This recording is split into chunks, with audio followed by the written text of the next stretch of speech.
Hello. I was going to do a little bit of painting. And I thought that maybe you would want to join me. Don't get excited, it's not a demonstration.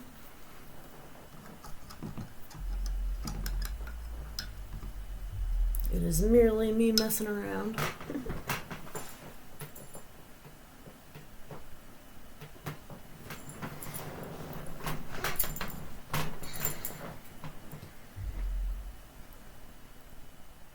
I already did a painting, and that's why I have all these other colors on here right now, but we're just going to kind of go with it. And I have a few other tubes of colors pulled out too, so we can just see what flows.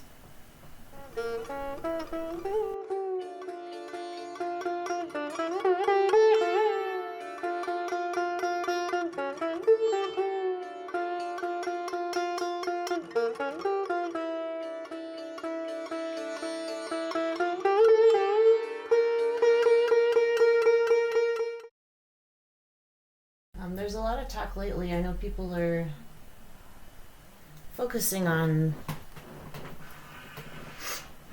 what their part is in their own communities and trying to establish and build connections with people who truly value what you have going on, instead of trying to fit into some kind of scenario where you're not appreciated, where it doesn't quite resonate, where the people there are not, for whatever reason, on the same wavelength as you are. And instead of doing that, moving along to something a little bit more wholesome, something a little bit more healthy.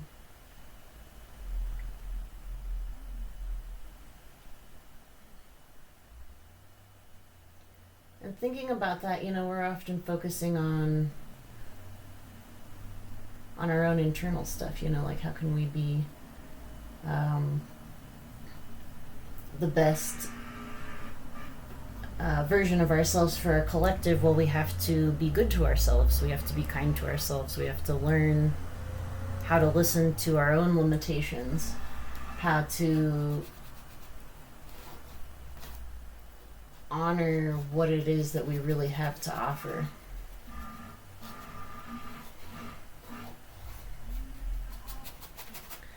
I wanted to kind of talk about how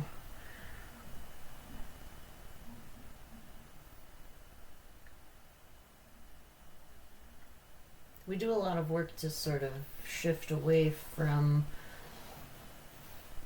what I usually call negative self-talk, how we think of ourselves, how we speak to ourselves. And I know a lot of us, who are on spiritual paths, we're very kind people and we think about others. Often we think about others more than we think about ourselves. We think about others' needs more than our own needs.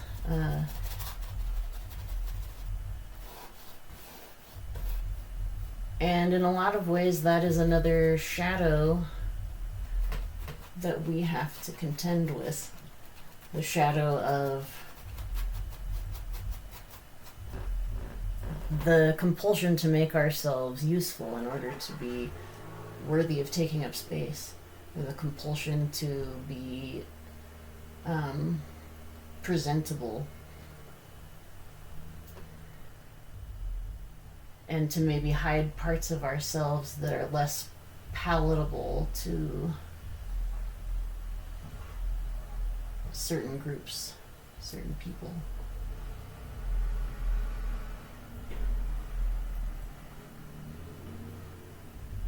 We talk a lot about, setting up boundaries. I'm talking about like mental health circles. Boundaries very important, making sure that we know where our power lies in our own decision making. And not falling into resentment of others because we are unable to stand up for our own needs. And we say, well, why didn't this person anticipate? Why didn't they know that I didn't want to have to do this? Or that I needed help? Or that I was going to be overwhelmed? Didn't they know that this and that and the other thing was happening in my life? Well, probably they didn't think about it.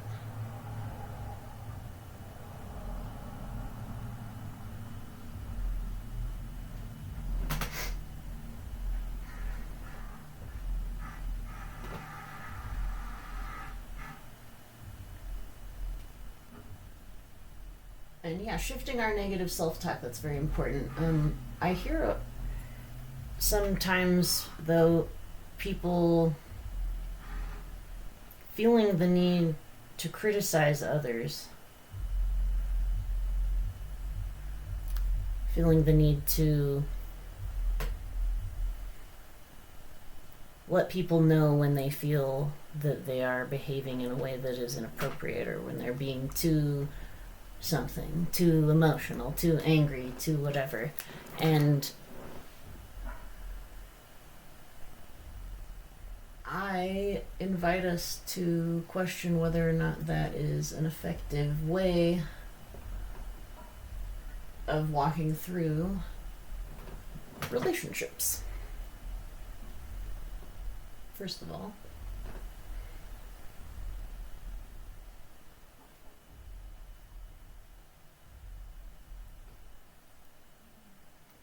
but is it even an energetically potent way to change people's behaviors? It's really not. It's not at all. It's a really good way, criticizing, even when you're in the right, even when you feel very righteous about this thing that you might be criticizing someone about. You know for a fact that this is right, this is righteous. Even then, even when you are convinced of your own righteousness,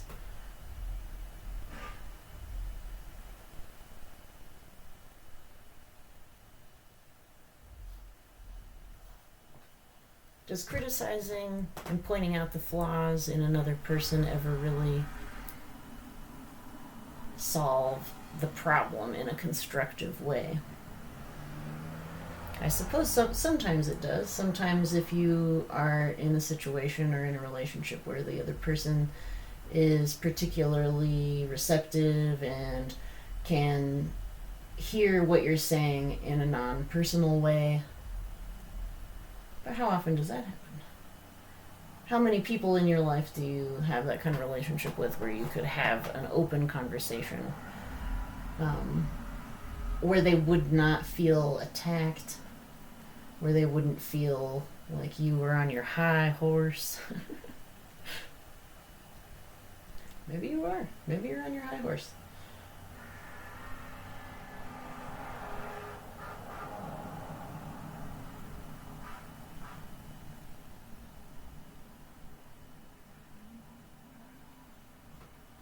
And there's nothing wrong with that. There are certainly things that ought to have our energy as far as defending things, or keeping yourself safe in all the ways that you feel is necessary. Establishing boundaries, of course. Those are all very healthy things to do.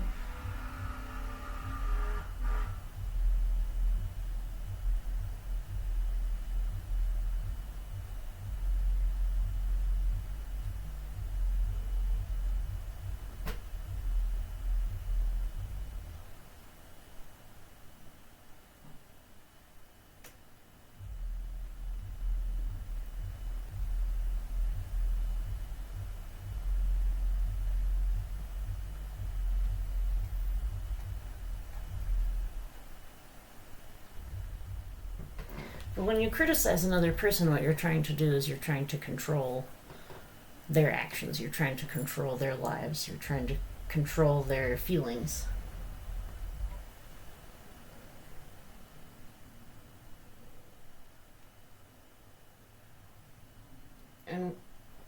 kind of know by now.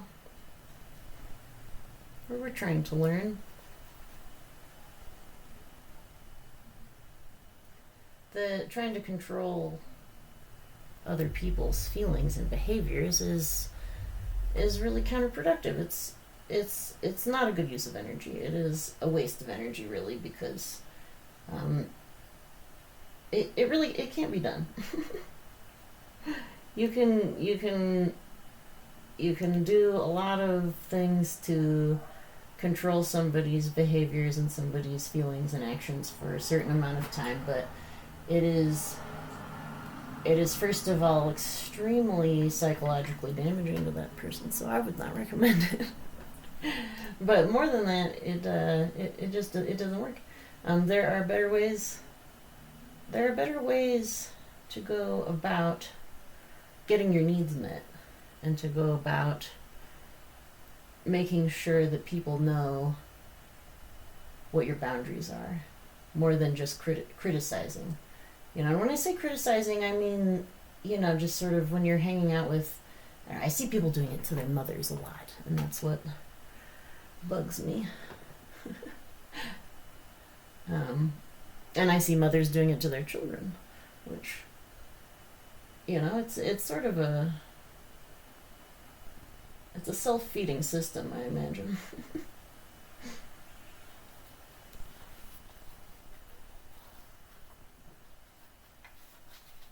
So, what am I suggesting instead?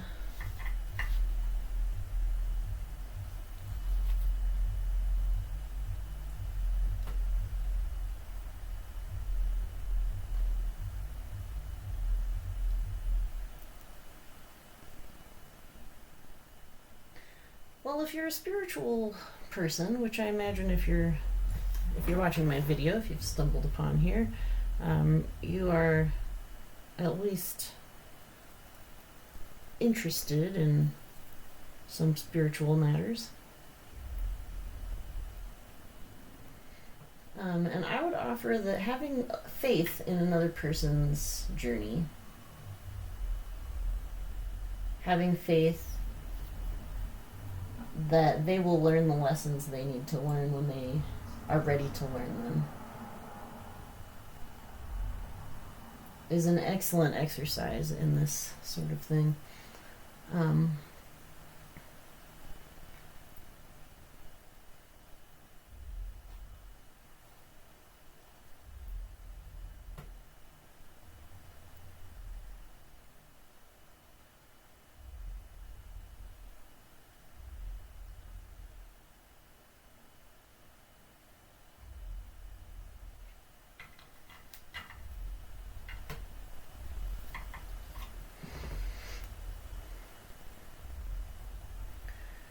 I would offer that it is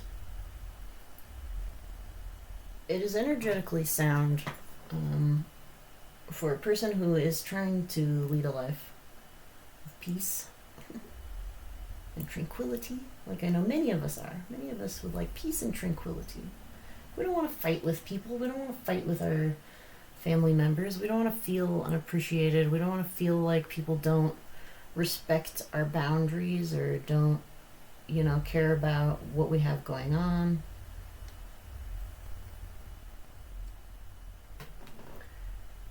And we talk a lot about, empowering ourselves, empowering empowering our most authentic, truest, divine selves. And we spend lots of energy and we spend lots of money on workshops, on all sorts of books and things of that nature to empower ourselves, which I am not criticizing that at all. We do absolutely need to empower ourselves. What if, in addition to empowering ourselves, we became very committed to empowering one another also? Even the people who make us mad and the people who have hurt us, what if we treated them with a lot of love? And I know that this happens. I know that people try this. And so if you have like a truly toxic scenario, and I'm not suggesting this for everyone, of course. Um, but I am saying that if you have people in your life that you love and that you want to get along with better, and that you want them to value you, you want them to understand you, start by seeing if there are ways that you're not understanding them. And understand me when I say that I'm not saying that this is, that you're at fault or something for whatever relationship you're dealing with, in this way. That's not what I'm saying at all. But sometimes you find that you may be the mature party in the relationship, and sometimes that will give you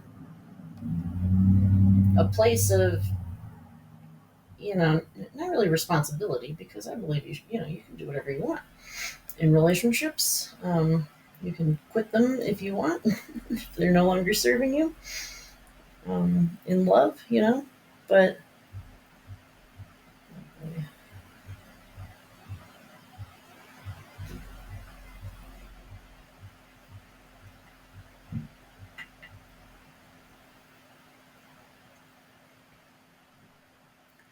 what if, while we were actively empowering the divine within ourselves, what if we were also actively doing that for the people around us, for the people we love? What if we were expecting that they were going to do their best?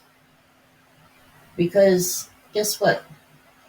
Everybody is doing what they believe is their best at any given moment. And sometimes people's bests suck. Sometimes people's bests are pretty terrible.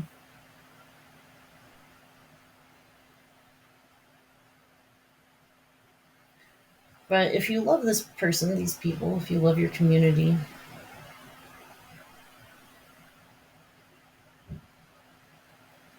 and you see that, some of them are struggling to behave in loving ways,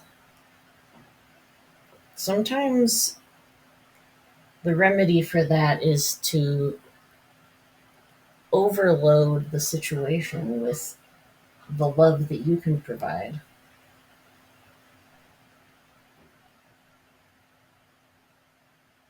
To remind the people in your life that they too are God. They are important, divine, special, beautiful people, deserving of love.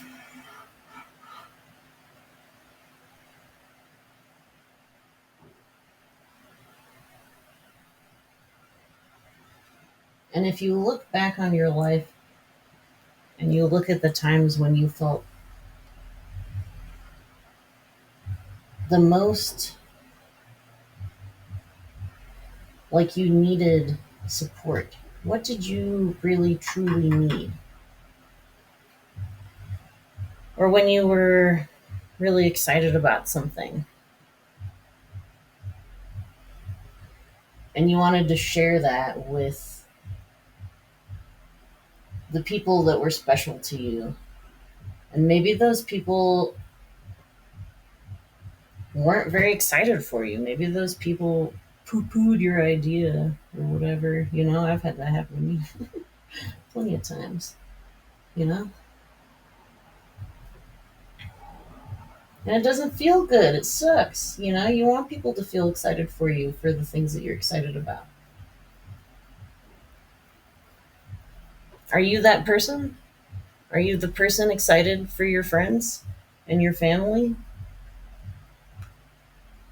when something exciting that, maybe it's not very exciting to you?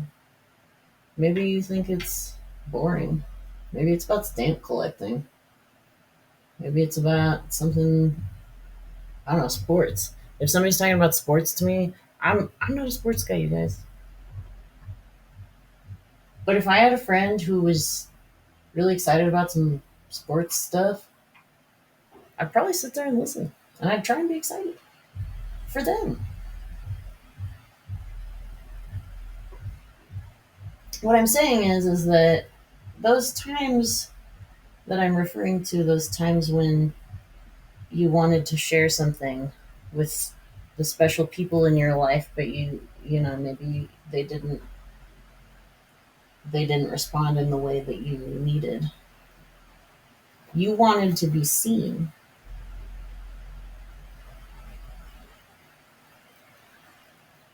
You wanted somebody to hear you and see you and say, I think that's really cool and special. And everyone deserves that. Everyone deserves to get that. But it's not one of our habits in our society. It's not one of our habits to be encouraging of one another. There's a lot of criticism, a lot of negativity, and a lot of perfectionism, and expecting people to never upset you. Well, that's unreasonable because people are upsetting. You're upsetting. You've done upsetting things in your life.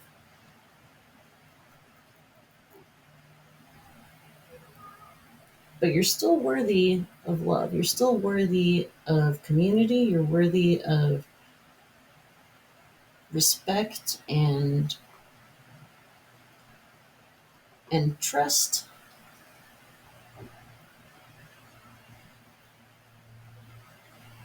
But one of the most healing things that you can do for another person, and it's not really that hard. One of the most healing things you can do is you can see them, you can listen to them, and you can believe their experience.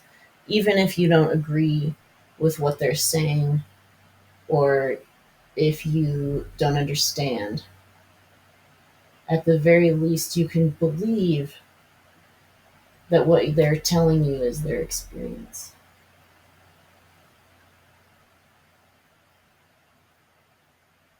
And it can be so powerful to be the person in someone's life who sees them and who listens and who doesn't try and control a situation, who doesn't try and say, well, this is what you should be doing, and if you don't do this, then you are going to fail, and I'm very concerned about you, and I don't think you should take this risk, and I don't think that you should take this leap of faith in your new career, and I don't think you should break up with this guy and live your dreams because whatever it is.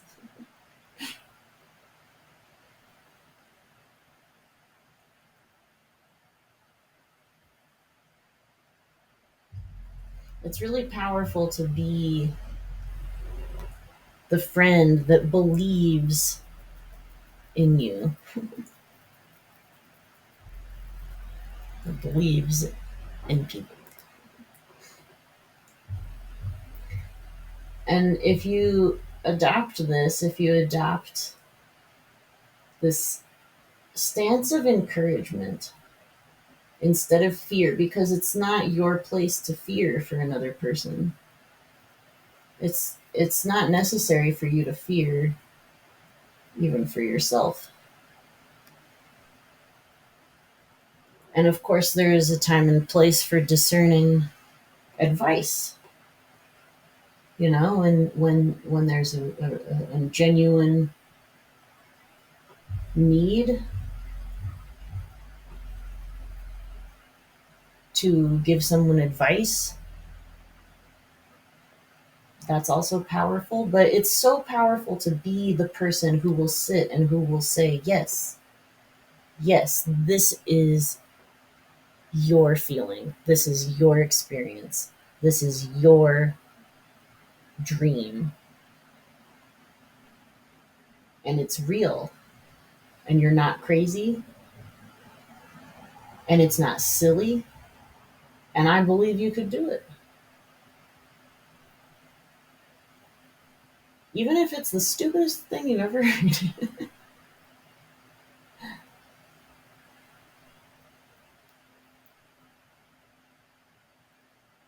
It's about trusting not only in your path, but trusting in other people's paths and trusting in their ability to choose their paths. And not saying, oh, well, because I am on the spiritual way, I can give my advice to everyone in my life unbidden. And I can tell them exactly when I see them doing wrong or going the wrong way because I know. People will only learn the lessons when they're ready to learn them. And there's nothing that you can really do to make that happen faster than it's supposed to happen.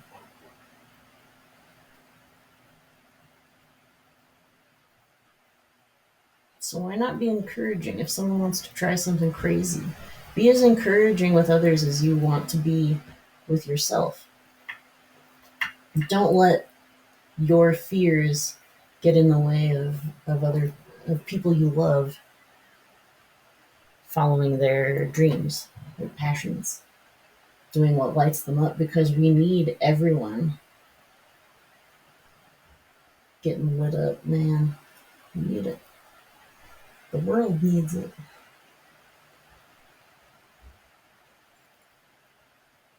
And so if you can see God in yourself, then you have to share that. You have to see even when they haven't ascended, maybe, they haven't reached enlightenment, they're walking around unawakened.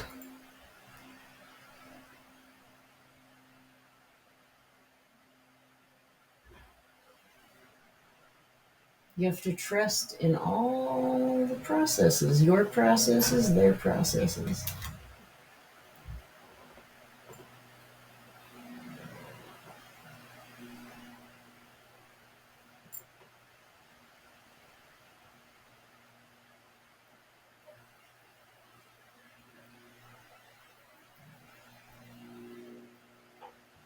Because if you're going to ask for freedom, you have to know how to give it.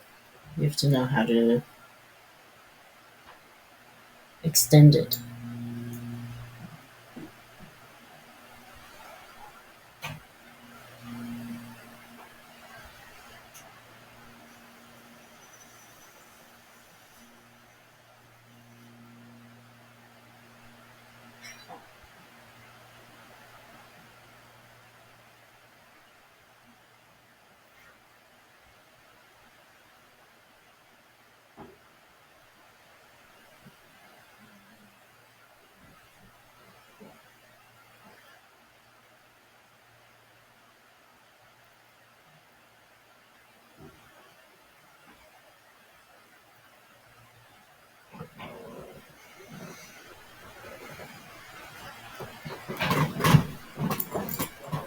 The time for messing around is over.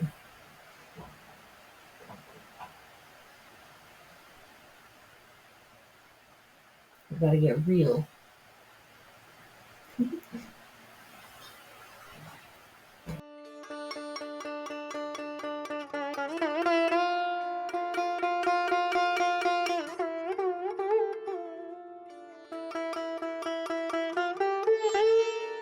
All right, I think that's it. Would you like to see my painting?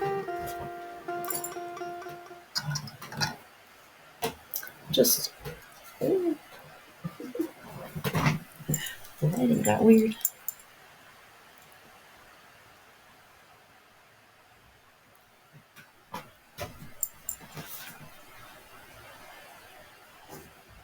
It's a snowy scene.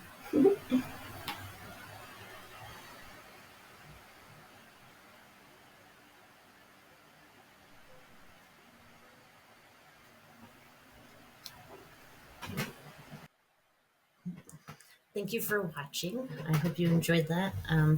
Our dog friends, this is Finster, and this is Scoop back there. If you would like to go deeper with more spiritual conversation or perhaps get a tarot reading, you can visit my website. I'm also doing, just this week, I am doing 50% off tarot readings if you mentioned that you heard about it in a video. It's a secret. If you made it this far, that's your special treat. So give me shoot me an email, or there's a contact form on my website as well. And I hope to hear from you.